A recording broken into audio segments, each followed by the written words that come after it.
কুমিল্লার মুরাদনগর থানার রামচন্দ্রপুর গ্রামের প্রবাসীর এক স্ত্রীর অভিযোগ পেয়েছি আমরা। তাকে ধর্ষণের অভিযোগ পেয়েছি। আমরা অভিযোগ পাওয়ার সাথে সাথে আমাদের মুরাদনগর থানা পুলিশ ওই আসামিকে অ্যারেস্ট করার জন্য অভিযান পরিচালনা করে এবং আজ রাত ভোর ৫টার দিকে আমরা তাকে ঢাকা থেকে গ্রেপ্তার করেছি। গ্রেপ্তারকৃত আসামির নাম মোহাম্মদ ফজর আলী, বয়স ৩৫। আমরা জানতে পেরেছি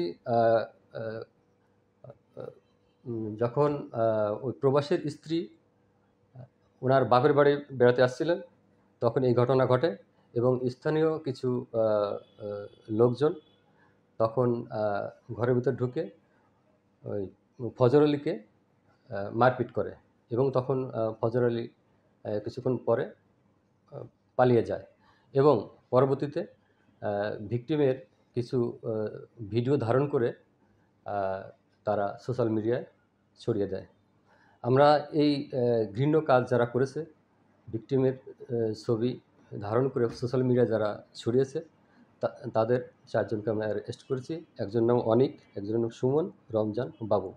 তাদের বিরুদ্ধে প্রচলিত আইনে বিধি মোতাবেক ব্যবস্থা গ্রহণ করা হবে।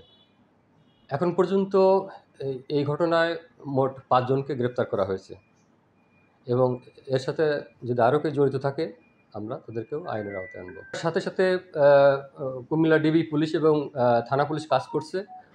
বিষয়টা যেহেতু একটি মামলা, ধর্ষণ মামলা হয়েছে এবং এটি তদন্ত চলছে। তদন্তের পর্যায়ে যদি জানা যায় এই ঘটনার অন্য কোনো মোটিভ আছে কিনা, এর সাথে আরও কেউ জড়িত আছে কিনা, আমরা সবাইকে আইনের আওতায় আনব। ধন্যবাদ। আপনারা জানেন গত ২৭ তারিখে এক ভিকটিম নিজে বাদী হয়ে মুরাদনগর থানায় একটি মামলা দায়ের করেছে, ধর্ষণ মামলা, এবং আমরা আরও যে 4 জনকে আটক করেছি তারা ওই সামাজিক মাধ্যমে ভিডিও করে ছড়িয়ে দিয়েছে। তা এক্ষেত্রে আমরা তাদের বিরুদ্ধে ডিজিটাল নিরাপত্তা আইনে তাদের বিরুদ্ধে মামলা করার চিন্তাভাবনা করছি।